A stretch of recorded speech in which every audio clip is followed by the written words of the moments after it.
Hey guys, welcome back to my channel and you're watching CCC Creative Crafts and Cooking by Priya। आज मैं आपके साथ share कर रही हूँ टेस्टी मटर पनीर की रेसिपी जो बना है एकदम restaurant style. And trust me guys, ये इतना ज़्यादा टेस्टी है कि अगर आप एक बार घर में बना लेते हैं ना, then I am telling you कि आप मार्केट से या रेस्टोरेंट से दोबारा मटर पनीर तो नहीं ही लेने वाले हैं, क्योंकि आप घर में बहुत ही कम रेट में एकदम रेस्टोरेंट स्टाइल मटर पनीर बना सकते हैं। तो वीडियो को एंड तक ज़रूर देखिए। कुछ टिप्स मैंने यहाँ पर शेयर की हैं, उनको फॉलो कीजिए।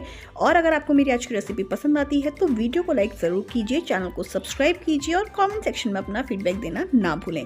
चलिए स्टार्ट करते हैं आज की रेसिपी। Let's get started. सबसे पहले मैंने लिया है यहाँ पे कढ़ाई। इसमें मैं ऐड करूँगी बेसन, और बेसन को हम भून कर रख लेंगे। ये जो टिप मैं आपके साथ शेयर कर रही हूँ ना, ये एकदम हलवाइयों से पूछी हुई टिप्स हैं, क्योंकि हलवाई क्या करते हैं, ग्रेवी को थिक करने के लिए बेसन का यूज़ करते हैं। तो आपकी भी अगर ग्रेवी कभी पतली हो जाती है तो आप इस ट्रिक को फॉलो कर सकते हैं कि आप 2 चम्मच बेसन भूनकर रख लीजिए और इसको हम निकाल कर अलग रख देंगे। बाद में ग्रेवी में कैसे यूज़ करना है वो आपको मैं आगे बताऊंगी। अब उसी सेम कढ़ाई में मैंने लिया है ऑयल। ऑयल जब अच्छा गर्म हो जाए उसके अंदर ऐड कीजिए थोड़ा सा बटर। बटर को कभी भी डायरेक्टली कढ़ाई में ऐड ना करें, मीन्स केवल बटर को ही गर्म ना करें, अदरवाइज बटर जल जाता है। इसलिए बटर के साथ हमेशा ऑयल ज़रूर लीजिए ताकि बटर का फ्लेवर तो आए लेकिन बटर जले नहीं। ये थी मेरी सेकंड टिप। अब यहाँ पर बटर और ऑयल अच्छे से गर्म हो गए हैं, तो मैंने यहाँ पर पनीर के पीसेस पहले ही कट करके रख लिए थे। अगर आपका पनीर पानी में रखा हुआ है तो जब भी आपको पनीर बनाना है उसके 1 घंटे पहले उसको स्ट्रेनर में यानी कि छलनी में निकाल कर रख दीजिए, ताकि पनीर में जितना भी एक्सेस पानी है वो सब कुछ निकल जाए। उसके बाद कढ़ाई में ऐड कीजिए।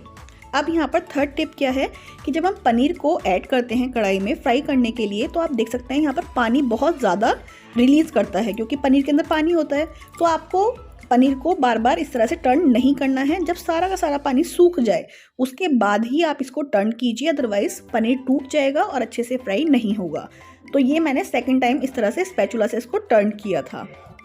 तो यहाँ पर पनीर अच्छे से फ्राई हो गया है। पनीर को हम निकाल कर अलग रख लेते हैं। अब चलते हैं ग्रेवी की प्रिपरेशन पर। अब जो ग्रेवी मैं आपको बता रही हूँ, ये इस तरह से अगर आप ग्रेवी बनाते हैं ना, तो आप कोई सा भी पनीर बनाइए, मतलब बहुत ही अच्छा बनेगा। तो मैंने यहाँ पर ली 3 से 4 लहसुन की कलियाँ, 2 प्याज ली हैं, इसको चॉपर की सहायता से चॉप कर लिया है। मटर पनीर की जो ग्रेवी बनती है वो थोड़ी सी डिफरेंट होती है। बात है, यहाँ पर कढ़ाई में मैंने ऐड किया है 1/2 टीस्पून ज़ीरा, 1 दालचीनी का टुकड़ा, 1 हरी इलायची और थोड़ा सा कश्मीरी लाल मिर्च। ये है मेरी नेक्स्ट टिप कि आप कश्मीरी लाल मिर्च ज़रूर ऐड कीजिए, तभी आपको वो मार्केट वाला कलर मिल पाएगा।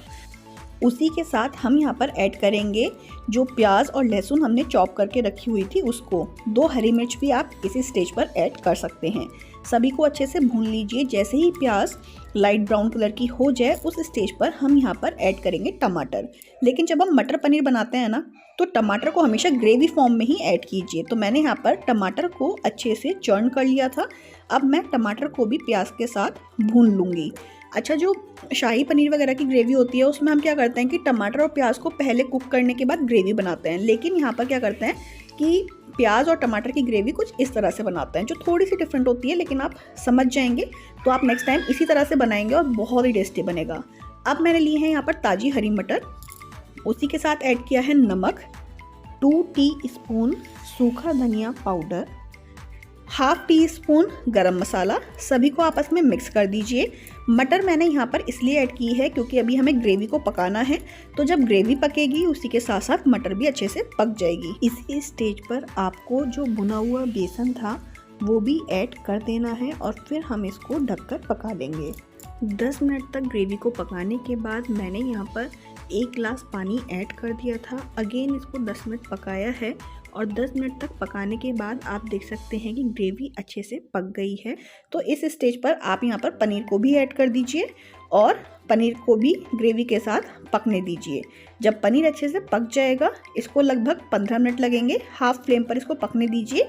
ग्रेवी की कंसिस्टेंसी आप अपने अकॉर्डिंग एडजस्ट कर सकते हैं। अभी काफ़ी पतली है।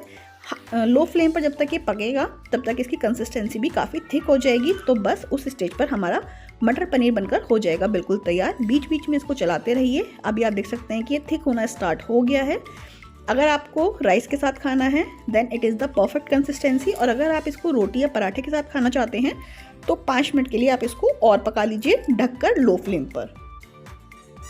तो अभी मैंने इसको एक बार उठाकर देखा है तो पनीर काफ़ी अच्छे से पक गया है।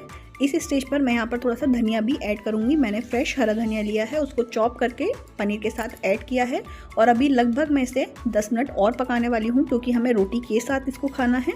तो 10 मिनट तक पकाने के बाद आप देख सकते हैं कि पनीर कुछ इस कंसिस्टेंसी में आ जाता है। अब ये रेडी टू सर्व है, तो चलिए जल्दी से सर्व करते हैं। और आपको आज की रेसिपी कैसी लगी मुझे कॉमेंट सेक्शन में लिखना ना भूलें। तो यहाँ पर आप देख सकते हैं मैं सर्व कर रही हूँ टेस्टी मटर पनीर। इसकी ग्रेवी की थिकनेस आप देख सकते हैं। और एक और टिप ये भी है कि जब भी आप मटर पनीर बनाते हैं या कोई सा भी पनीर बनाते हैं, पनीर के पीसेस थोड़े बड़े बड़े रखिए ताकि वो देखने में और भी ज़्यादा अच्छे लगे। और यहाँ पर मटर भी अच्छे से कुक हो गई थी, पनीर भी अच्छे से कुक हो गया था। तो बस ये देखिए मटर पनीर कितना बढ़िया बनकर तैयार हुआ है। एक बार इन सभी टिप्स को फॉलो करते हुए इस मटर पनीर की रेसिपी को ज़रूर ट्राई कीजिएगा, आप लोगों को बहुत ही पसंद आएगी।